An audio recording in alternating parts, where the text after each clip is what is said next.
ఐదు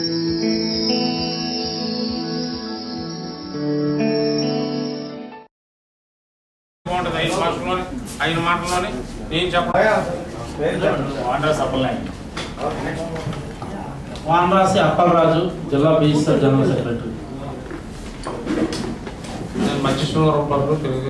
అయితే ఈ మధ్యకాలంలో సుమారుగా 30 సంవత్సరాల నుంచి ఏ రాజకీయ పార్టీ కూడా మా కమ్యూనిటీకి తగినటువంటి ప్రాతినిధ్యం కల్పించకపోవడం వలన మా వాళ్ళు శాసనసభ్యుడిగా మరి చట్టసభల్లో కూర్చునేటువంటి పరిస్థితులు కూడా మేము కోల్పోయాం.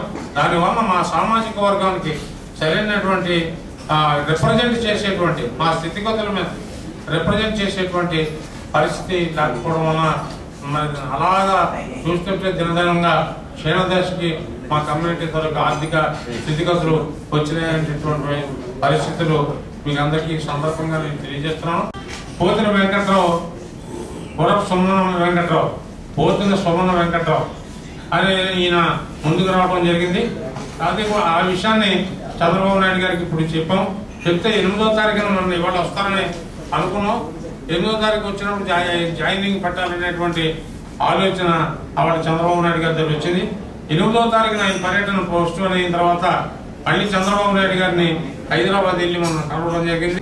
ఈరోజు రాష్ట్ర విభజన జరిగిన ప్రక్రియను చూసి చాలా చింతించి కలత చెంది మేము రేపు ఆంధ్రప్రదేశ్ మళ్ళీ స్వర్ణాంధ్రప్రదేశ్గా తయారవ్వాలంటే ఏకైక నాయకుడు గౌరవనీయులైన డాక్టర్ నారా చంద్రబాబు నాయుడు గారి ఆధ్వర్యంలోనైతే ఇది స్వర్ణాంధ్రప్రదేశ్గా సీమాంధ్ర తయారు కాగలదని ఆ విధంగా ఆయన నాయకత్వాన్ని ఇక్కడ తెలుగుదేశం పార్టీలో ఉన్న క్రమశిక్షణని చూసి నేను నా అనుచరులు అందరం కూడా తెలుగుదేశంలో చేరాలనే ఒక నిర్ణయానికి మేము వచ్చాం.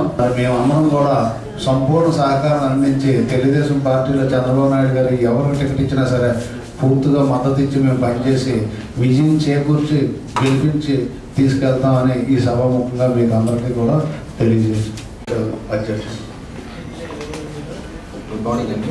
బాయన్ శ్రీనివాసరావు, ఎడ్యుకేషన్ ట్రస్ట్, నగర educationers welfare society secretary. Pothana Naidu, Bakkana Babu, నగర